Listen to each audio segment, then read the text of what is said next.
So we just completed the warrior sequence. Now we're moving into the fill in the blank sequence. So for this one, we're going to go into showing you how to adjust the partner work that we do as far as the back bends, okay? So she's going to go ahead and come onto her belly. So lay on your belly and prepare for a cobra, Bhujangasana. So her hands are at her sides. She presses up, coming into Bhujangasana, cobra pose. So we just showed you this one, but let's do it one more time. So knees knock, roll the shoulders back, coming into that adjustment, okay? The next one is she's going to lie down and then reach her hands to her sides of her legs. So we're going to do this. We're going to interlace wrist to wrist like this. So I'm going to grab her wrist. She's going to grab my wrist. I walk back and I sit on the feet. And I don't pull up. I pull back. So I pull her back and just lift her into a nice little soft back bend. So always remember, communication is key. So you should talk to your partner and check in with them, make sure they're okay. But you can also feel where the limitation is and where their flexibility is. So she's able to go a little higher. I could feel it. Okay, I slowly release, down, okay, and then the last one, she's going to bend her knees, grab her ankles coming into bow pose. So she grabs her ankles, flexes her heels, because she's going to create a little chair for me to sit on and brings her feet together. So I'm going to sit on her feet as I pull her back, coming into bow pose. So I'm sitting on the feet, and I'm pushing with my butt towards the back wall, and I'm pulling her gently up into bow pose. Okay, and again, just check in with your partner, always be present to them and feel where they are. Okay, and then slowly release. And then coming into child's pose always. So she comes to child's pose. Hands, a little massage and lower back. Okay, or press and spread. Press and spread. Or thumbs. Okay, so anytime you do deep back bends, it's always nice to do forward bends. So in this case, the forward bend is a child's pose. Okay, now we're going to transition into camel.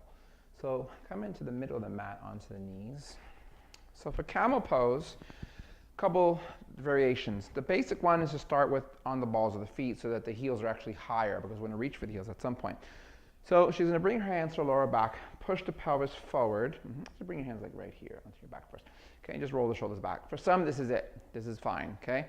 The head could be straight, or eyes could be up, or they could work on bringing the neck back. So I'm placing my hand here in case you need some support with the neck.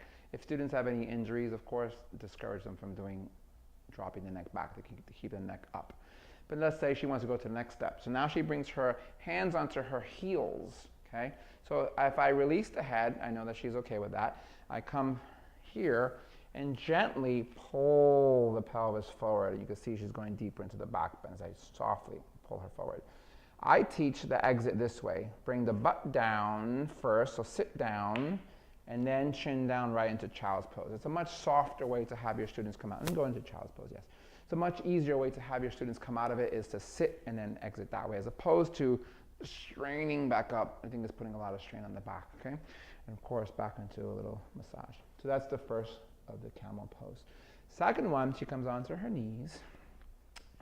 This time I want her to drop her feet flat. This little distance is going to be a much deeper back bend for her. So same thing, she sets it up by bringing the hands to the lower back first, squeezes the shoulder blades, pushes the pelvis first. Then she can work on bringing her hands to her heels or to her ankles. Good. Same thing. I can either be here to support, I can support the head, okay, just anything I can see where I need to work.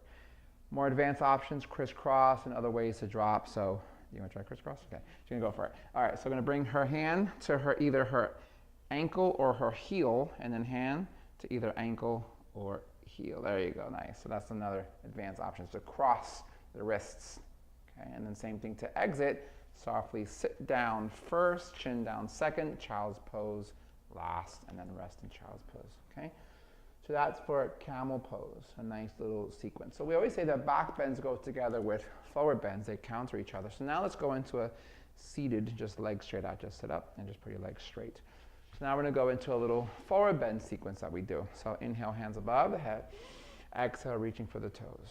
Okay, so kind of like we did at the start of the warm-up sequence, we come onto one knee like this, and with every exhalation, a little soft pressure. Inhale, exhale. Notice I do it with the students so I know where they are. Inhale, exhale, and on the exhale is where we press a little bit deeper. Inhale, exhale. Okay, so she's pretty flexible. So let's say you do have someone who's very flexible and they're not really feeling much, then you can go to phase 2. Phase 2 is you think of plank pose. So I place my hands here and I place my belly on her back, and I can just press with my weight this way, or I can straighten the legs out like this and then gently put a little bit more weight. Okay, so this is another option if they're very, very flexible.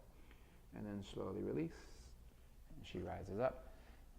Very good. Okay, so now bring the soles of the feet together and the knees go out to the side. So she's with her elbows is going to work on pressing the knees down.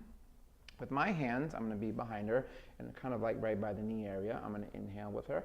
And the exhales, I'm going to press a little bit deeper. Inhale, exhale.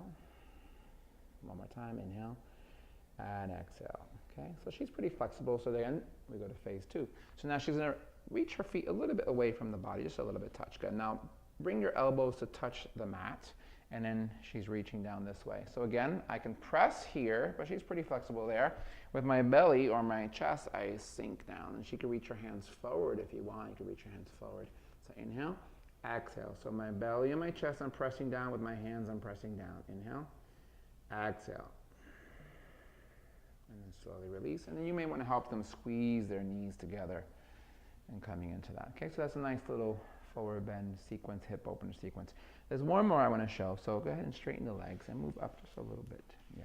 Okay, so now we're going to go back to back. So this is good if you have a block, but I'll be able to demonstrate it without the block. I'm going to put this microphone in my pocket. So we go back to back like this. So she's going to go into a forward bend, inhale, and then exhale. When you're ready, yes, okay. So now I'm going to come onto my hands and kind of be like a little crab walking backwards. And I'm going to rest very gently. You got to communicate with your partner. Okay, let them know if you need to go more. Is that good? Okay, so I'm going to go ahead and lay back a little bit, very soft. Okay, not really dumping my weight. I'm being mindful. And I can open my arms out. And now this goes into a nice shoulder opener, a little bit of a back bend for me. Okay, and then slowly to come off, same thing. Press through the hands, walk forward, and then rest. Okay, so that's a nice little sequence for forward bends and back bends.